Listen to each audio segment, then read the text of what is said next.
Alhamdulillah masih bersama kami di sini dalam program Tapari Tausiah pagi hari langsung dari Hotel Max One Jalan Taman Makam Pahlawan. Masih bersama Ustadz Muhsi ya, dalam tema baper dengan Al-Quran. Masya Allah. Ini bawa perubahan ya, bukan bawa perasaan. Iya betul. Oke, tafadhol dilanjut lagi tausiahnya. Bismillah. Setelah syarat yang pertama yang kedua yaitu niat yang baik dan tekad yang baik, maka kemudian yang berikutnya adalah membuat semacam rencana target kita dalam membaca atau menghafal Al-Quran. Contohnya, buat rencana dalam sehari berapa halaman yang kita baca. Umpamanya dalam sehari 2,5 halaman, sehingga dalam 4 hari sudah selesai 1 juz yang kita baca. Begitu halnya dalam menghafal Al-Quran, buat target yang sesuai kemampuan kita. Karena terkadang itu ada orang yang dari awal sudah hilang semangatnya. Pas melihat halaman Al-Quran banyak sekali, sudah hilang semangatnya. Karena tidak pengennya mungkin langsung tidak dicicil-cicil ya. Jadi gitu buat target sesuai kemampuan kita. Kalau kita mampunya 1 halaman saja per hari. Ya, yang harus kita yakini bahwasanya Allah Subhanahu wa taala berfirman, "Walaqad yassarnal Qur'ana lidzikri fahal mim muddakir."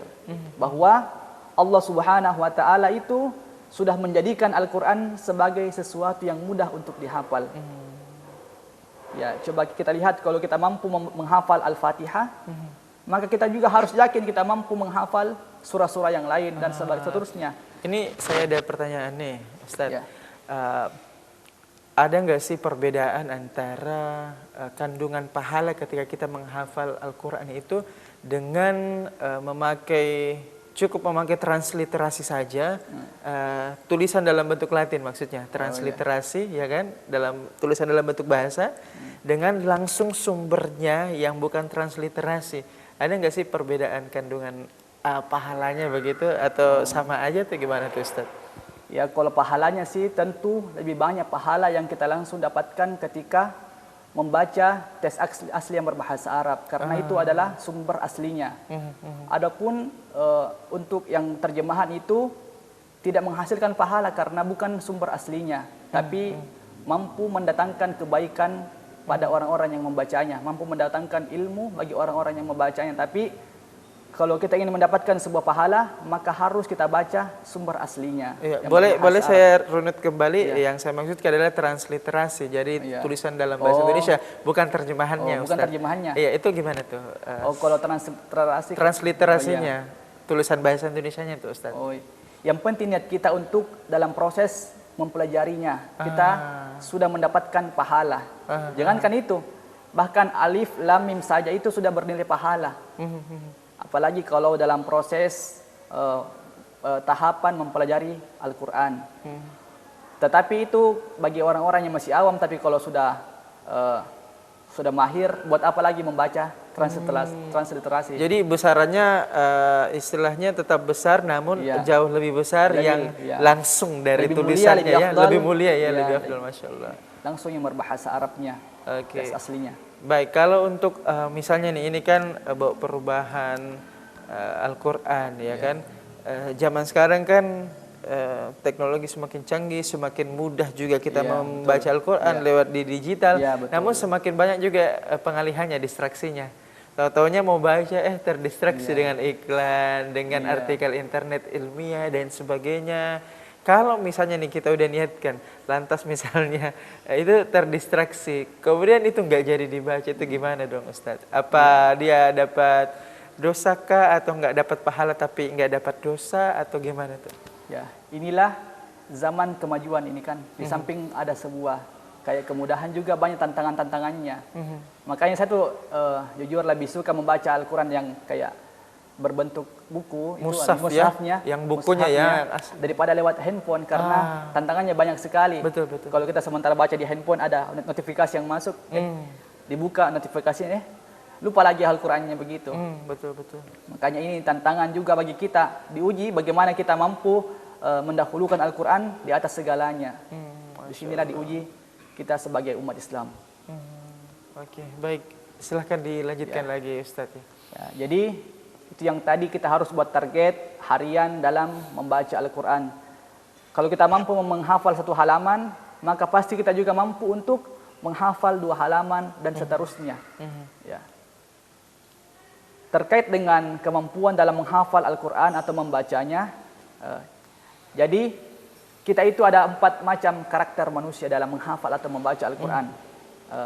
Ada orang yang cepat hafal dan susah lupa. Ini yang bagus, cepat hafal dan susah lupa. Nah, itu yang langka. Ya, ini yang langka. Ada juga yang cepat hafal, cepat lupa. Sebaliknya ya?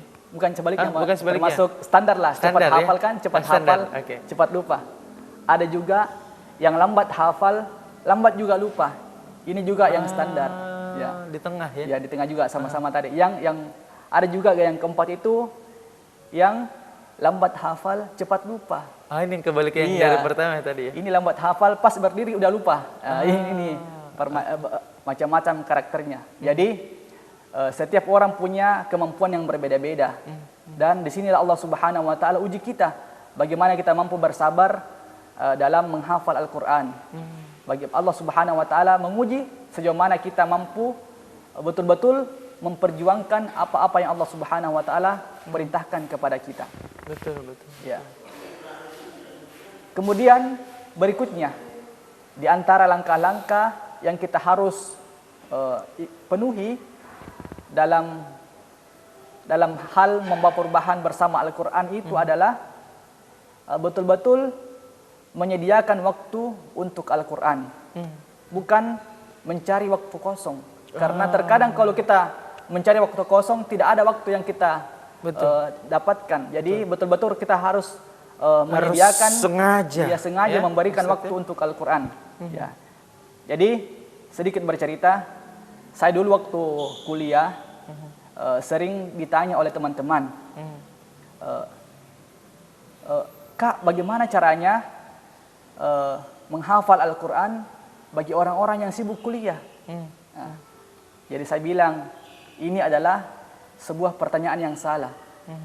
Ya, yang benar itu bagaimana cara kuliah bagi orang-orang yang sibuk menghafal.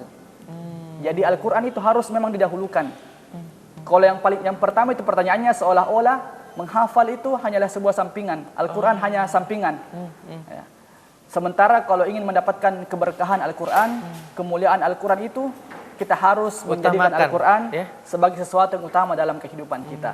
Ini bukan pelarian ya, bukan Ustaz, pelarian, ya, tapi utama ya. Iya. Oke, kita tahan dulu, kita akan kembali di segmen ketiga. Tetaplah bersama kami dalam program Tapari Tausiah Pagi Hari.